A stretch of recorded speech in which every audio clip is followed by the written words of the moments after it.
Welcome to The Explainer. Today, we're diving into a really interesting new approach to mental well-being, one that's spiritually grounded and designed specifically to help university students handle the crazy pressures of modern life.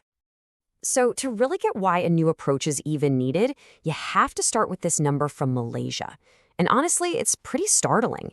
The National Health and Morbidity Survey found that a staggering 1 in 6 kids and teens, we're talking ages 5 to 15, are dealing with mental health challenges. And this isn't some static problem that's just staying the same. It's actually picking up speed. The number of reported cases for this age group literally doubled in just 4 years, between 2019 and 2023. And this crisis isn't just a personal one. It has a real tangible economic cost. The hit to the future workforce, when you factor in lost productivity and absenteeism, is already estimated at 246 million Malaysian ringgit. So when you put all those figures together, they paint a pretty stark picture, don't they? We're looking at a rising mental health crisis that's hitting individuals, families, and the economy. It absolutely demands some urgent and creative solutions. But the researchers behind this new approach, they think the problem goes a little deeper than just stress or anxiety. They're arguing that it's this feeling of spiritual disconnection that's becoming way too common in our super fast-paced modern world. Which, of course, leads to a huge question. What if the way we're tackling well-being is missing something fundamental? What if just managing the symptoms isn't enough, and what we really need is a way to reconnect with a deeper sense of purpose? And that's where a lot of the current well-being programs can kind of fall short. You see, for a lot of people, especially for Muslim students, these programs often don't have a framework that really clicks with them culturally or spiritually. So, to fill that exact gap, a new model was created, the Spiritual Well-Being Module, or SWBDH. It's designed to be that missing spiritual anchor. Now, this module didn't just appear out of thin air.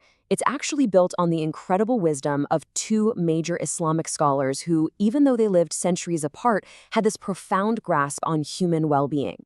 So, let's meet them. First, you have Shah Wali Allah Al-Dihlawi, who was an 18th century Indian reformer. He was all about understanding religious texts in their proper context. And then we have Hamka, a famous 20th century Indonesian scholar and activist who really put his work into practice through social action. At the very heart of this SWBDH module is Al-Dihlawi's framework. You can think of it as this powerful blueprint for achieving not just personal spiritual growth, but also for creating a balanced and harmonious society. Okay, let's really dig into this framework. As you can see in this diagram, Al-Dihlawi's idea is this cycle of 4 virtues that are all connected. And notice how they all spin around that one central idea. To really get it, we need to look at each part. So the whole cycle kicks off with something called tahara, or purity. And this is a 2-part idea. Yeah, it means being physically clean, but just as important, it's about a kind of internal emotional hygiene. Cleaning out those destructive feelings like arrogance or envy from your heart. From purity, we flow right into samaha, which is all about forbearance and forgiveness. Now, what's so cool about this is that forgiveness isn't seen as a weakness at all. It's actually viewed as a deep moral strength that stops conflict in its tracks and builds a more resilient community. And that brings us to ikhlaq, or submission to the truth. This is all about nurturing a sense of humility and sincerity, being open to wisdom. It's what leads to that inner calm and peace. It's really about getting your ego out of the way so you can actually grow. And a cycle wraps up with adala, which means justice and balance. This is the big one, the critical piece that kind of holds all the other virtues together. It's the cornerstone that makes sure there's fairness and prevents oppression in all our relationships. So where is all this leading? Right to the center of that diagram, ihsan. This is the ultimate goal. It's a state of spiritual excellence and courtesy. It means doing everything you do with total sincerity and mindfulness, and really embodying compassion and justice in your actions. Now, to make this framework even stronger, the module brings in principles from Hamka. So if Al-Dihlawi is focused on our inner virtues, Hamka adds this outward-looking, community dimension. He brings in ideas like Islamic brotherhood to build solidarity, our social duty to encourage good, and that personal quality of steadfastness we all need to actually live by these virtues. Okay, so this is all really profound, deep stuff, right? But here's the billion-dollar question. how does all this philosophy actually turn into a practical tool that can help a student who's, stressed out about finals? Well, the module was designed for a pretty wide audience. Of course, it's for students who are looking for that spiritual resilience. But it's also a tool for educators, for researchers, and even for mental health professionals who are searching for more culturally aware ways to support their clients.